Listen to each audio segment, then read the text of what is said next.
So I'm going to talk about how we can sort of use reinforcement learning, specifically focusing on safe exploration, so one of the 5 key topics that we heard about in the beginning. And my name is Felix, I'm here at ETH. I want to point out this is sort of joint work with a colleague of mine who's also here, Matteo Tuchetta, and my 2 advisors, Angela Schollig at the University of Toronto and Andreas Krause here at ETH. So we're entering a new, why is this not working? All right, so we're entering a new era of autonomy where we regularly see robotic autonomous systems interact with human beings, and specifically that means these systems have to go out into the real world and they have to deal with the uncertainties and the kind of model errors that this entails. So for example, this robotic car would have to interact with other people on the road, or also pedestrians that might want to cross the road, but it doesn't stop there. So we also see that we have robotic systems that interact with us at the workplace, and even robots in our home that are trying to help us with our daily tasks. And now, for all these systems, it's generally impossible to kind of hand engineer good policies for all of them. So what we want to do is we want to help them autonomously adapt to the kind of uncertainties in the environment that they face, and we also want them to be safe. So in classical reinforcement learning, we start with some robotic system, and we want this to achieve a certain task. And to this end, we typically define some policy, which is just a parametric function that tells us, given the current state of the robot, what is the action that we should use in order to fulfill the task. Now, the key idea behind reinforcement learning is that in order to improve this policy, we get to explore certain actions on the robotic system, and based on this feedback, we will then update the policy in order to improve the performance of the task that we were currently completing. Now, this can have profound impacts on somehow safety. So imagine a self-driving car that we expect to drive safely in the middle of the road. If we define a policy that kind of steers this car, we expect that if we disturb this car a little bit, it can recover from this kind of disturbance and continue driving safely in the middle of the road. But this is not what happens as soon as you allow these systems to learn autonomously. Because due to uncertainties in their environment and these explorative actions that we need to take in order to improve the policy, you can kind of end up in catastrophic states where your system crashes. Right? And in the case of maybe a robot at home, this might just lead to expensive hardware being destroyed. But in the case of autonomous cars, this might actually lead to human lives being lost.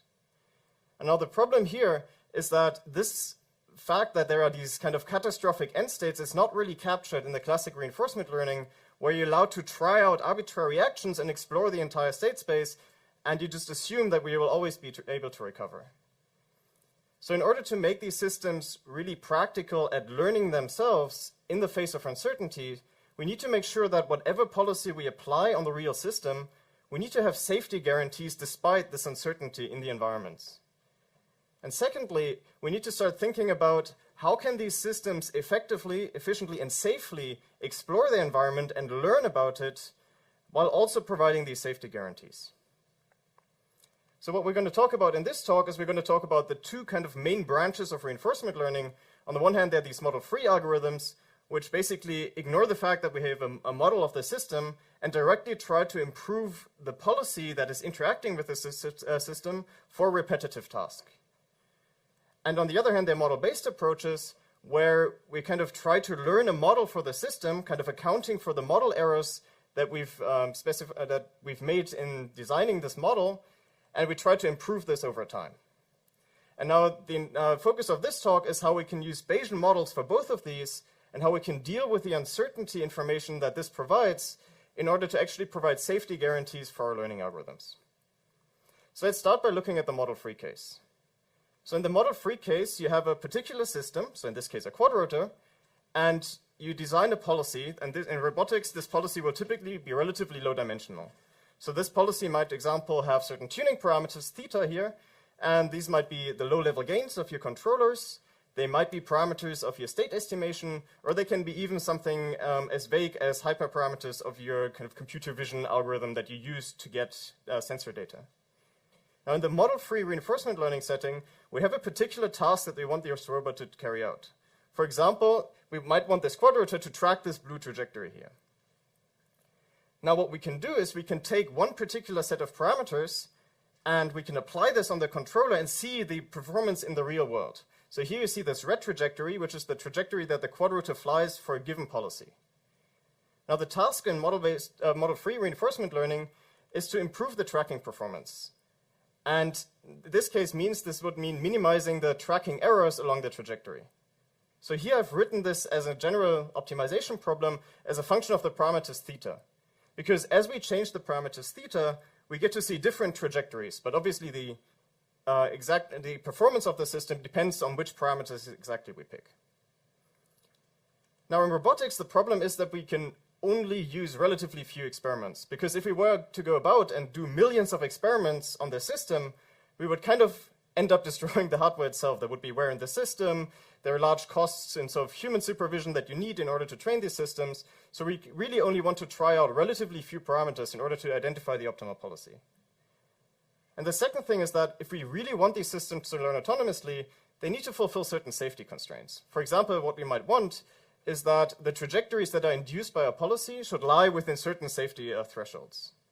So this we can write as some safety constraints. Basically, here at the bottom, this function g of theta that we always want to be greater than 0. And specifically, in order to learn autonomously, we want this constraint not only to hold for the final solution of this optimization problem, but actually for all individual experiments that we carry out on the system. Now, in general, this is a really difficult task. And what we're going to look at is we're going to build models of these functions, statistical models, and we're going to use the uncertainty information in these models to actually provide safety guarantees and optimality guarantees. Specifically, the kinds of statistical models that we're going to look at are Gaussian processes. So these are distributions over functions so that for any kind of input that I give to my function, I get a Gaussian distribution over the potential values that this function might take. What you see here is kind of this thick blue line is the expected value of a function, while the shaded region contains confidence intervals, which means the true function is likely to lie within this region. And these dashed lines here that you see that are samples drawn from our distribution over functions, just to give you an idea of the kind of functions that we can encode with these models. So what's nice about having a Bayesian model is that as we get measurement data, noisy measurement data, we can compute the posterior distribution over functions, and as we get more data, we get a better idea of what the true underlying function looks like. So how can we use this kind of statistical model for optimization and specifically safe optimization? Let's look at a particular example. So here you see at the top there is some performance function that we do not know but want to optimize, and at the bottom there's the safety constraint and both of them depend on the parameters that we pick. And we want to make sure that the safety constraint, so this dashed line here, is always fulfilled for any parameter that we pick. So we build our statistical model, and we assume that somebody gives us an initial set of parameters that is known to be safe. So this you can typically get from either first principles models or from the engineer that's kind of designing the system at hand. Now what we can see is that based on this statistical model and the high probability confidence intervals, this kind of induces this red region here at the bottom that if we pick any of these parameters in this red set and we do a test run on the real system, with high probability under the belief induced by the statistical model, the safety constraint will be fulfilled for any of these parameters. Now all that's left for us to do is to figure out how can we effectively select parameters in the safe set to fulfill one of two goals. On the one hand, we kind of want to enlarge the safe region over time to kind of extend the feasible region of our optimization problem. And on the other hand, we want to find the global optimum within this current safe region. Now the way we do this is by looking at two sets. So here is what we call a set of expanders, which are parameters that will typically be close to the boundary of your current safe region. So these are points that if you were to take a measurement there, it's likely that you're going to expand the safe region. And similarly for the optimality, we look at all the parameters that under the belief of the current, of the performance could potentially obtain the maximum. And we trade off between this expanding the safe set and finding the optimal parameters by just selecting the parameters within the set that under our statistical model are the most uncertain. So if you run this algorithm, you'd see that the first experiment that it would carry out on the real hardware lies to the left here, which was kind of on the boundary of our previous safe region. And now so what the algorithm realizes is that there's not a lot of room to expand the safe set in this region, so it's going to focus on exploring in the other direction. And as we do this, we can see that this green set, the set of points that potentially obtain the maximum, shifts away from the global optimum from the local optimum to some global optimum here on the right, until eventually kind of the algorithm has explored the entire safe region, and it will just focus on collecting data points at the best possible parameter selections. So this is now nice because we can actually use statistical models in order to give high probability guarantees for the safety of the system at the same time as providing theoretical guarantees for finding optimal solutions within somehow the largest safe set that we can provide. So actually guarantees for global convergence to the kind of global safe optimum here. So let's see how this works in practice. So here we have a quadrotor system, and the task is to sort of track a reference position change as quickly as possible. In the bottom right corner, you can see our Gaussian process estimate of the underlying performance function and the data points that we kind of collect. There's a safety constraint on the minimum performance that we kind of can allow during this tracking behavior. And you can see that the algorithm kind of slowly and carefully explores parameters that are safe initially by selecting parameters that are close. But then eventually, once it's figured out what the safe region is, it kind of starts to focus on optimization. And within relatively few experiments, so 30 in this case, it finds actually the globally optimal parameters in the space. And this is even though we've explicitly in our parameter space included gains for our controllers that would actually destabilize the system. So this now allows us to kind of safely and automatically tune parameters on a real quadrotor system within relatively few experiments.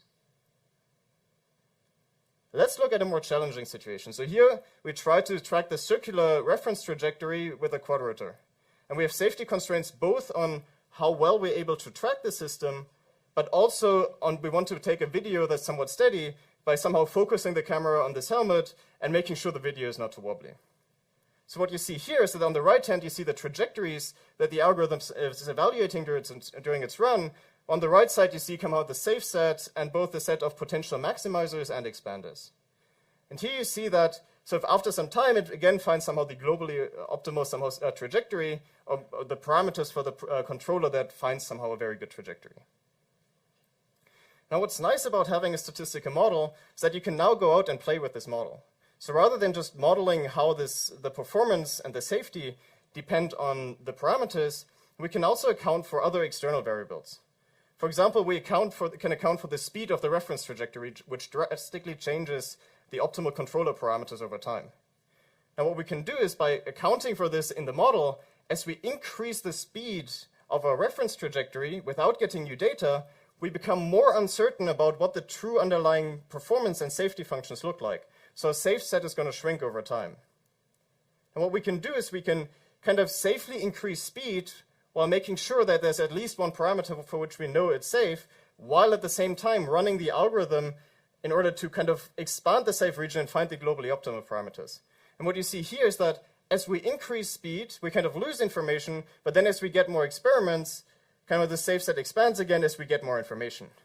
And this way we can safely generalize knowledge until we find policy parameters that actually perform very well even at higher speeds. So what you see here that the tracking performance is worse because the task has become more challenging, but we've been able to generalize knowledge without somehow risking instability. So this was fully autonomous optimization.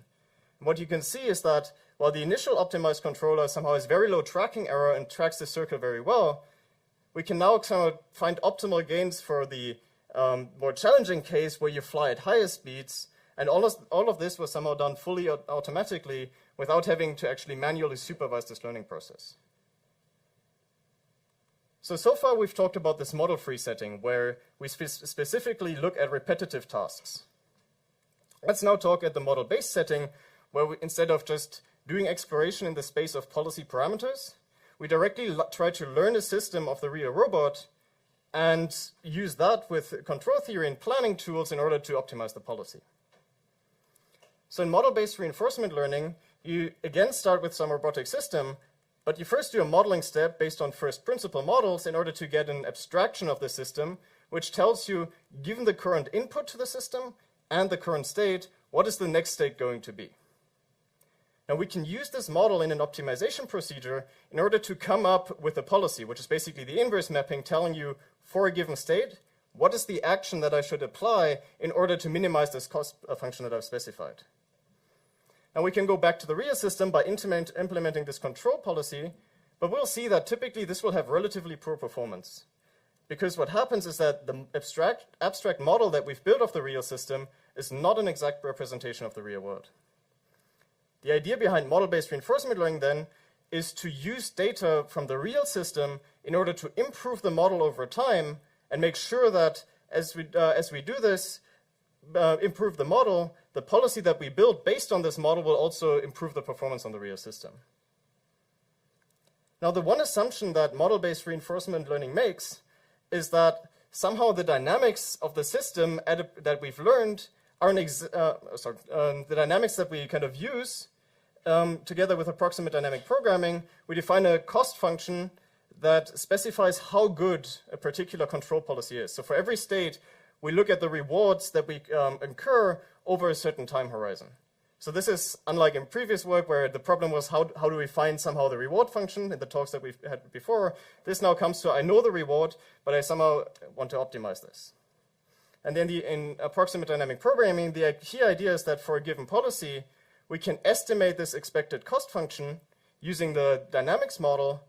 And what we'll see is that initially the policies will somehow map to states with relatively high costs.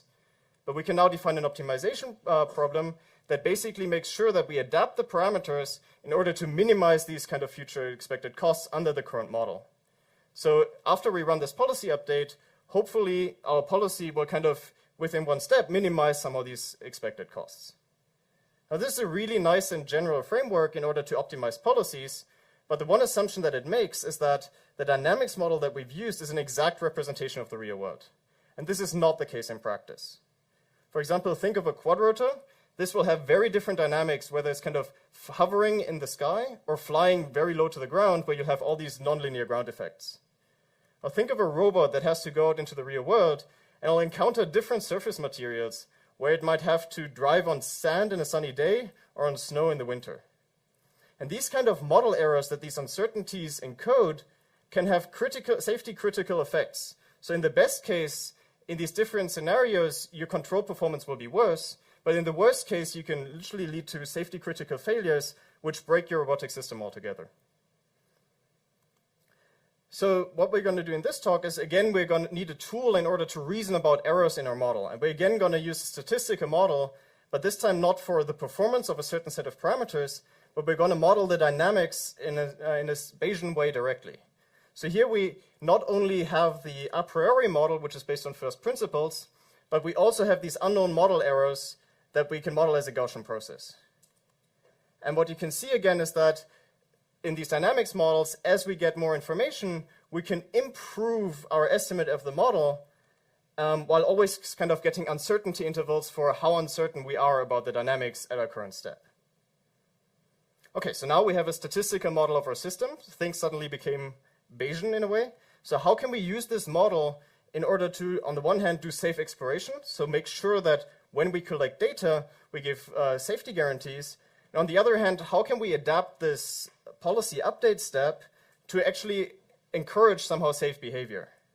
And here we're going to mostly focus on how to do the policy update step. So what's a reasonable safety constraint for a dynamic system? So what we typically care about in a policy is what's called the region of attraction.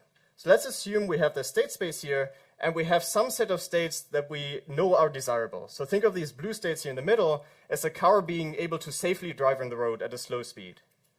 And what we want for a policy is that within this sort of region of attraction that we estimate, that for any state that we encounter in this scenario, for example, if we drive a bit to the left or we increase speed, that if we apply a policy, then the car will kind of slowly kind of recover back to these safe driving situations that we've pre-specified.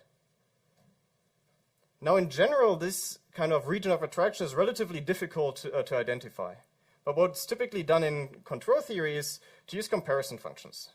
So specifically for a fixed dynamic system, we can think of the state space here, and we define this somehow small blue region. Those are the desirable states that we always want to recover to. And we can use these comparison functions called Lyapunov functions. These are these radially increasing functions. And the idea behind them is that if we look at sub-level sets of this function, so all the states that achieve a value less than a certain constant on this Lyapunov function, And if we can show that under the current policy, the dynamics kind of continuously map downhill on this function, then we can actually guarantee that the dynamics will converge to this blue region in the middle. So this is very similar to the ideas in optimization.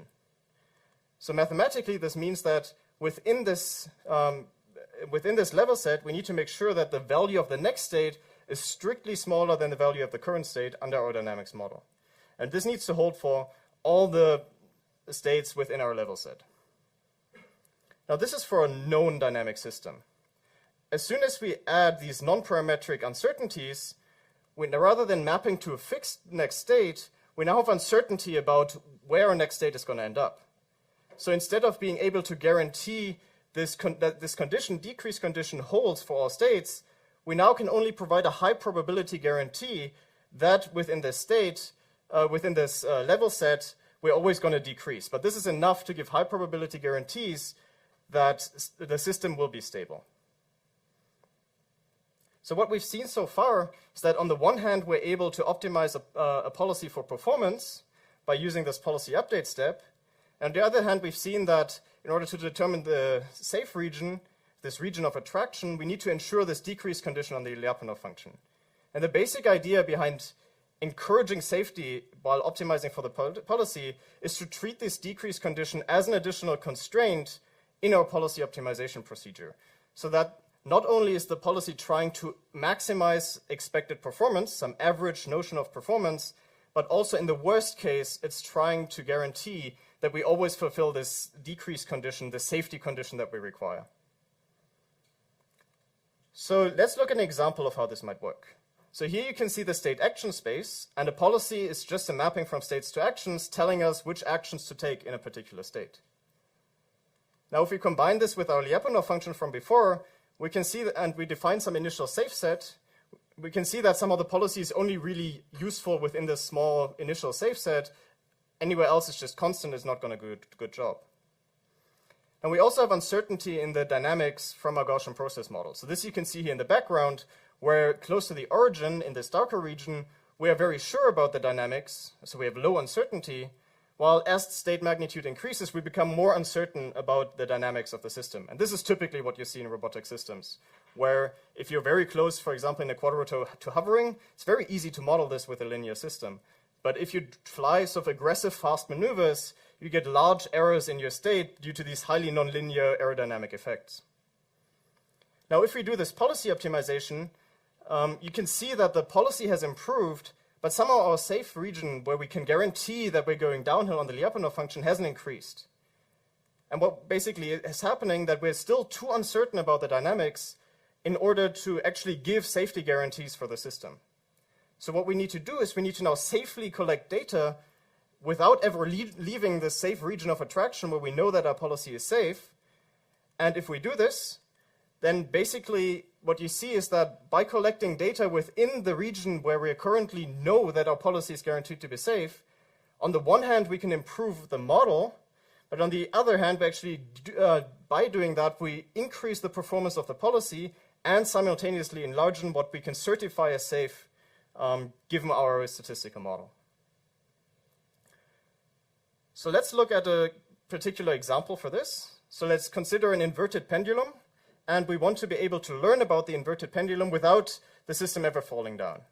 We're going to start with a very bad first policy that kind of uses a wrong model of the system, which means that only a small subset of states is actually safe. So that this policy will kind of stabilize the pendulum very close to the upright position, but as soon as you push it a bit more, the policy will not know what to do and the system will fall down.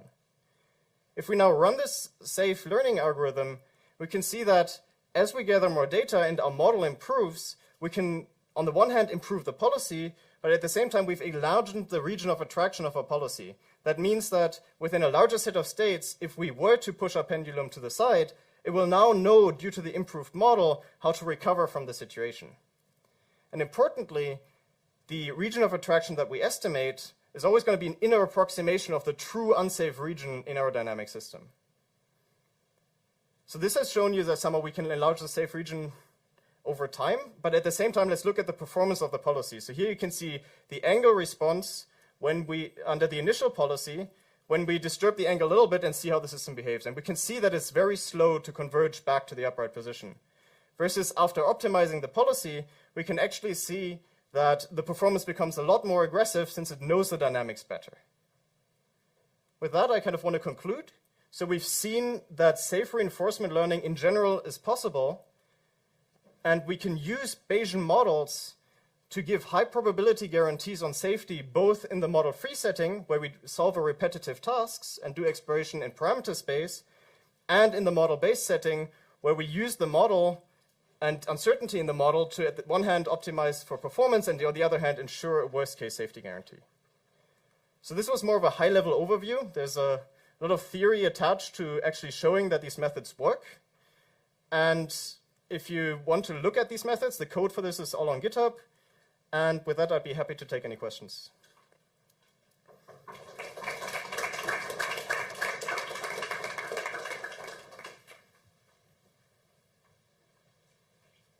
Sure.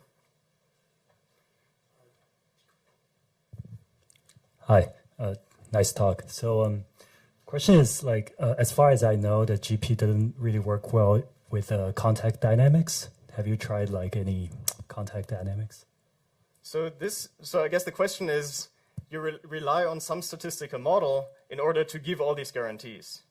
And depending on how you pick that model, you might encode different functions and contact dynamics in particular have these kind of stark nonlinearities that are really difficult to model. And the short answer is that this is extremely difficult, right? So what's basically happening is that when we do safe learning, we rely on the fact that if we change our policy a little bit, or we visit slightly different states, things are not going to change drastically. Now, as soon as you have contact dynamics, this doesn't hold true, right? You have these discontinuities where I changed my state slightly, and suddenly things are completely different, right? I'm in contact, and things are, right, like something like walking. It's not really possible right now, or well understood, how to model these in a reliable way. That being said, Gaussian processes are just one statistical model that's convenient because we can sort of give theoretical guarantees for how quickly confidence intervals contract and things like this. That doesn't mean you can't plug in your favorite statistical model that might allow for these contacts. I would just be really surprised that without any prior knowledge, you will be able to give guarantees for the system what happens somehow if I visit a state that's slightly different. So that's the main problem, right? Like building a reliable statistical model for these contact dynamics is really difficult. It's not a problem somehow in the algorithm, it's a problem in how do we model these systems in a somewhat reasonable way. Did I answer the question? Just wondering, have you tried, like, because you have a priori part, like the first dynamics part, have you tried that part being the context dynamics, like multi-body rigid motion, like, and the second part being the GP or whatever? So kind of if you account for the discontinuities in the known part, I mean, that would make your GP model behave a lot better. Giving these kind of stability guarantees is still going to be challenging for these discontinuities. Like, you can do it, but it's not as well understood as the smooth case